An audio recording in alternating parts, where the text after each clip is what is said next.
Hello, I'm Marlis Arnold, trade show marketing consultant and author of the book, Build a Better Trade Show Image. Welcome to the Trade Show Insights podcast with news, tips, and tools to expand your knowledge of exhibiting.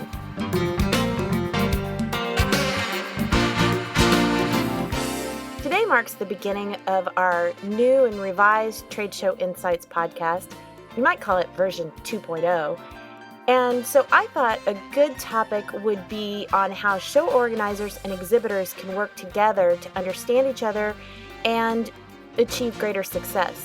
So we're going to hear it from the show manager perspective on how the two sides can work together. Today, our guest for the Trade Show Insights podcast is Aubin Wilson, who is a former group show manager for George Little Management. Welcome, Aubin.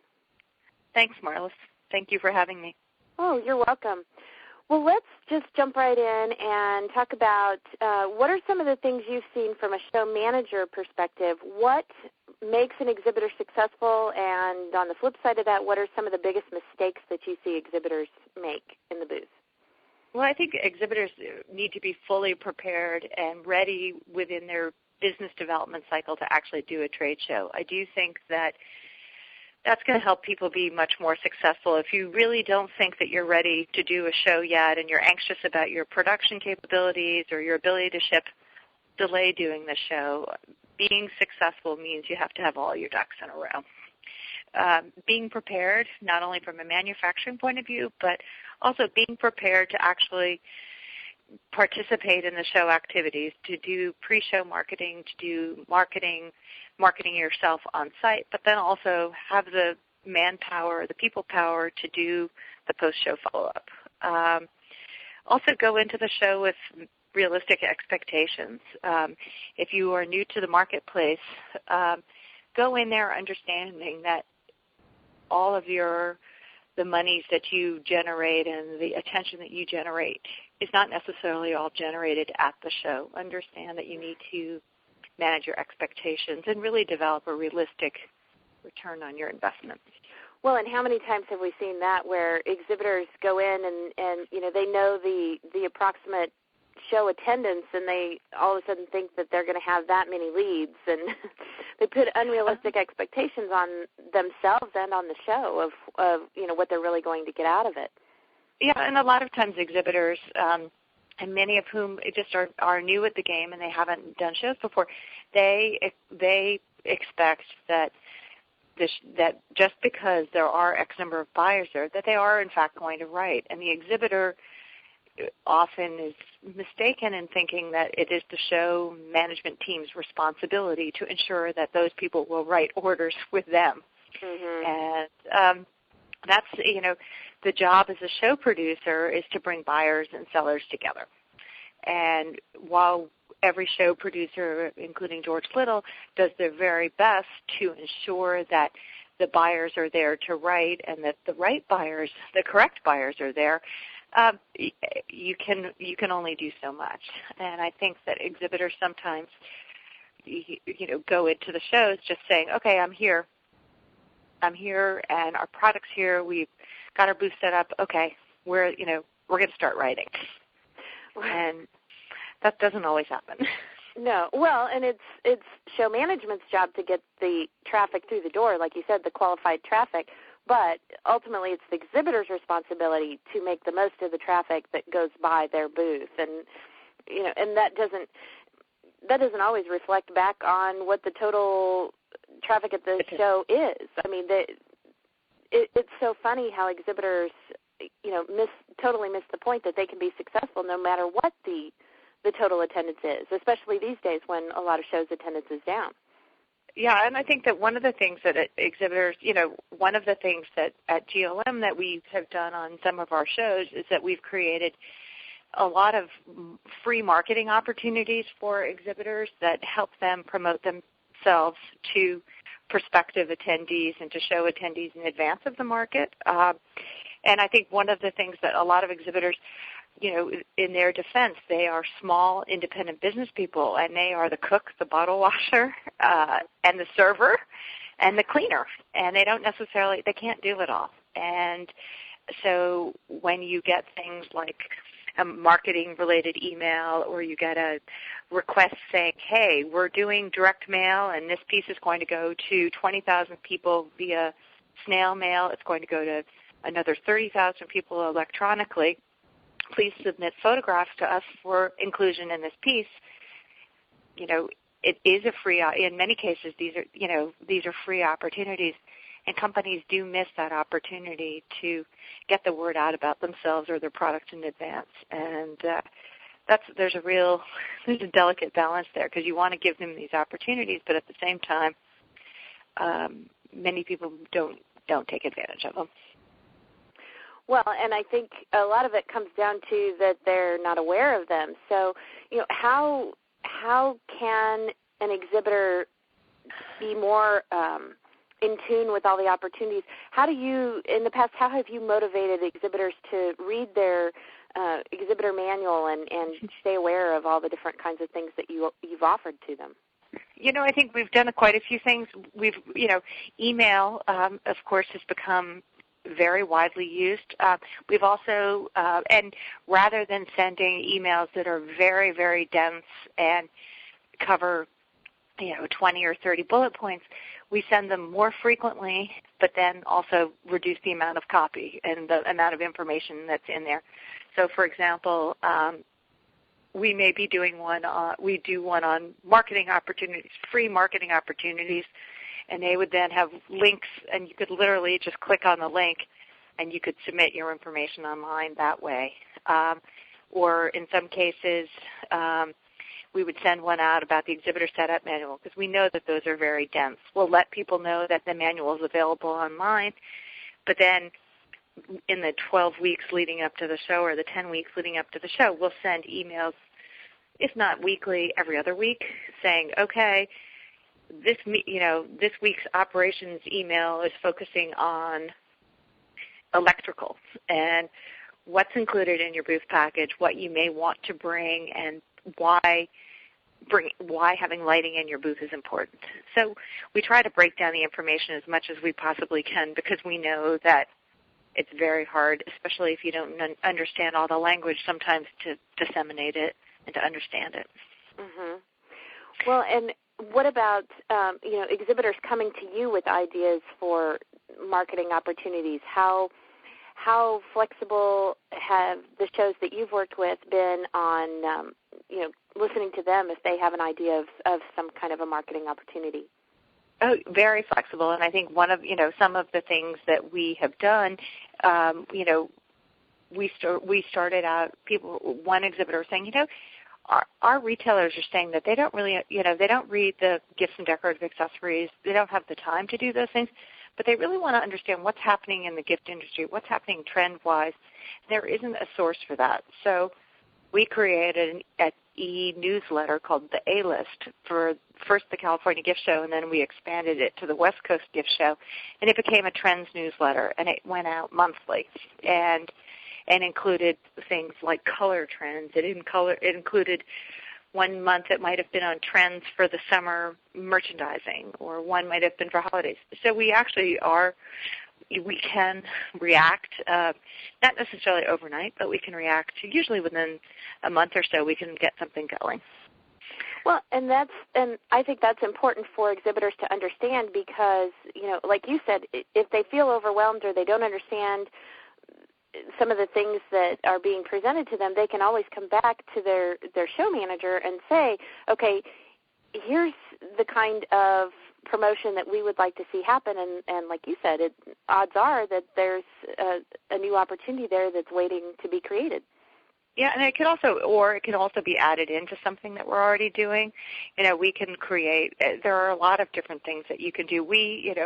One of the things that we've also started doing programs such as leaving messages for people, and I know some people don't like that. They find it to be quite invasive, but one of the things that we were able to do was for those especially who didn't have email or who didn't like to be contacted by email, we could leave them a voicemail message saying, hi, this is Aubin or whomever, and we are calling to let you know that The San Francisco International Gift Fair Setup Manual is online right now. If you have any questions, please call, X, Y, and Z operations manager at this number, and we'll be happy to help you walk through the manual. Well, I think that's a great idea because, like you said, everybody's just inundated with email, and a lot of times the emails just kind of slide right past them, and they don't even really notice it. But, that voicemail would be just kind of a quick little, hey, be sure and check this out kind of thing. And people, with all these different opportunities and mediums for communicating these days, by doing things in a variety of, delivery methods, it does work out better. And also, quite honestly, the Gen Y crowd, they prefer to get things by email. They also are the crowd that will often be doing their, checking their email after their business is closed for the day, and they like the ease of being able to get into somebody's website 24/7. But there are some others who prefer to conduct their business during business hours and would rather get a phone call. Well, since you mentioned Gen Y, that's one of the big buzzwords right now is, shows trying to figure out how to appeal more to the Gen Y market. What have you been seeing as far as a trend there, and what have some of your shows been doing to try to appeal to that audience? The real thing that everybody's coming to the show for, yes, they would like to have a nice experience. They'd like to be in an environment where they feel appreciated and welcomed. But really what the bottom line that exhibitors are coming to, or that attendees are coming to the show, is to see new product and to meet with exhibitors. And so we have worked with our exhibitors to ensure that people know what the new product is, that yes, while this exhibitor may have been in the show for the last 6 or 8 years, they are featuring new product, and this is the new product that they're showing. And this product could be featured either in a newsletter, it could be featured in an on-site display, or it could be actually highlighted in the directory as a new offering by a company. We're doing that. We also are working on developing programming and contents for younger retailers. We've done a lot on social marketing and social networking and using vehicles such as Facebook, LinkedIn, Twitter, Etsy to grow and build your product brand, but also to find out and to search for new product. We've also been doing programs.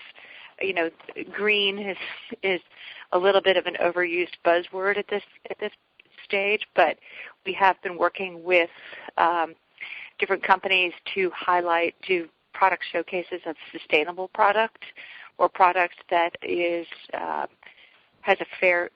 part of the fair, is made by somebody in the Fair Trade Federation or a group such as that. So those seem to be some buzzwords for the Gen Ys, and we seem to be able to react to those pretty quickly.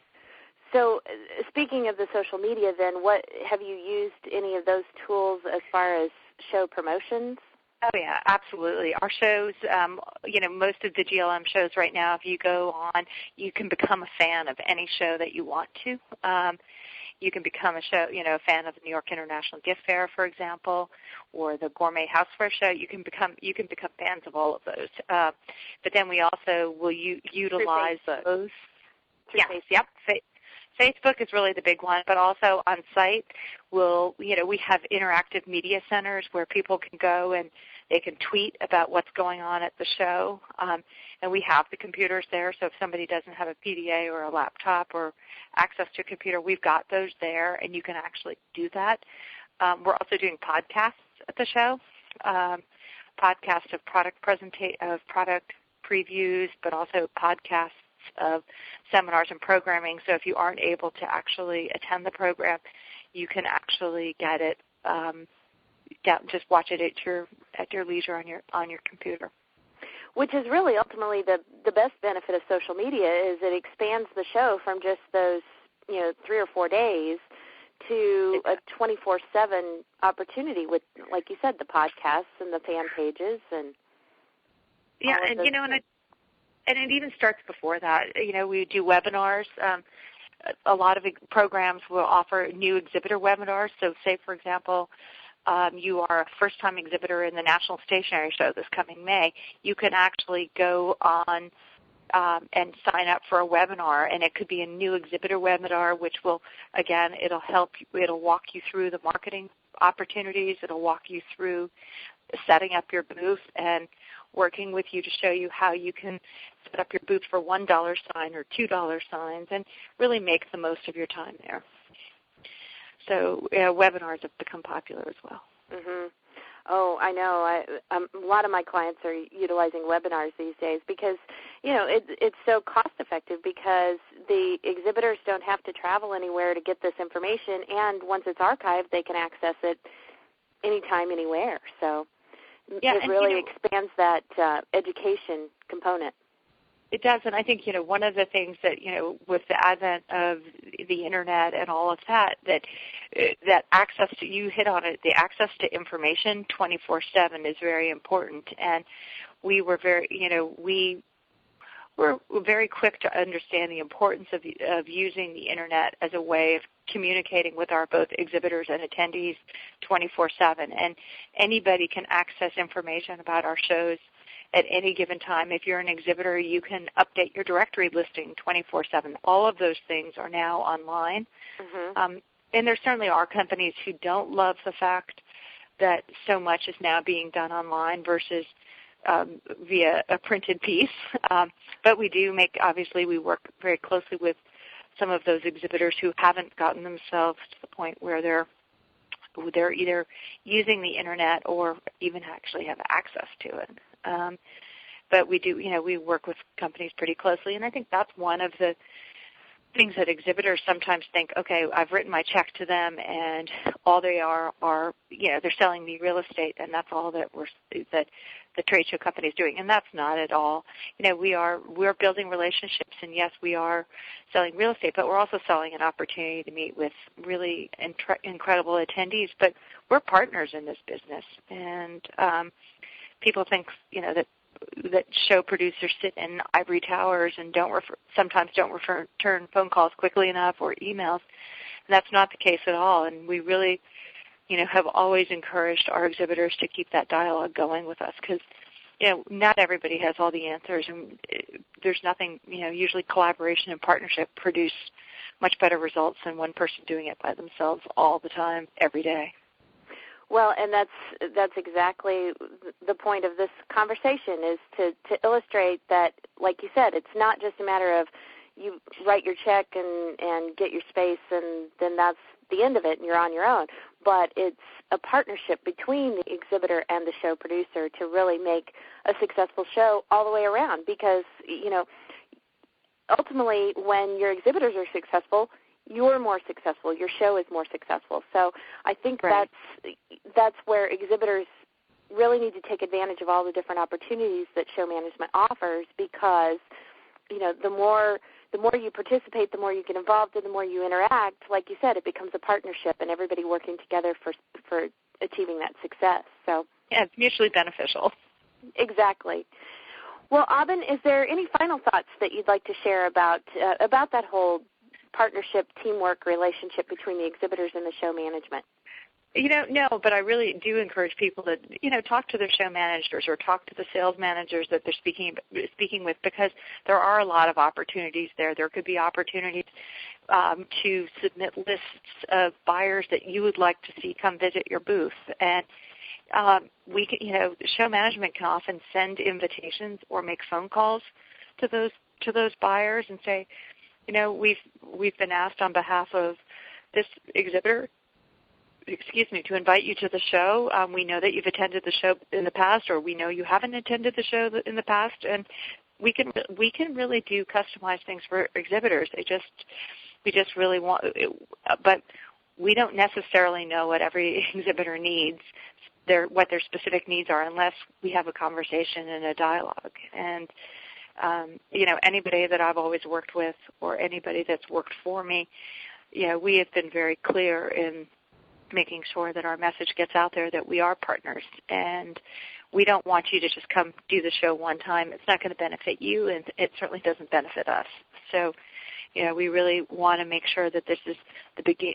When you're coming into the show for the first time, that this is the beginning of a relationship that will build and grow, and it's not going to be your one-time participation in the show. And we really want people to come in with that feeling of, I'm committed to doing this for growing my business, just as GLM is committed to me helping me grow my business. Well, and like you said, that's the bottom line, is that, if an exhibitor communicates their needs and their goals, then you as the show producer are much more able to help them achieve those goals. Exactly. So, well, thank you again, Aubin. We appreciate you being a guest today, and my pleasure. Much success to you in all your future endeavors. Thanks. Trade Show Insights is protected by the Creative Commons copyright license. You may feel free to share this recording with colleagues as long as it is shared in its entirety and is not used for commercial purposes. To learn more, please see the link in the show notes. Well, that's it for this episode of Trade Show Insights. Be sure to check out our show notes at tradeshowinsights.com. Until next time, I'm Marlis Arnold. Thanks for listening.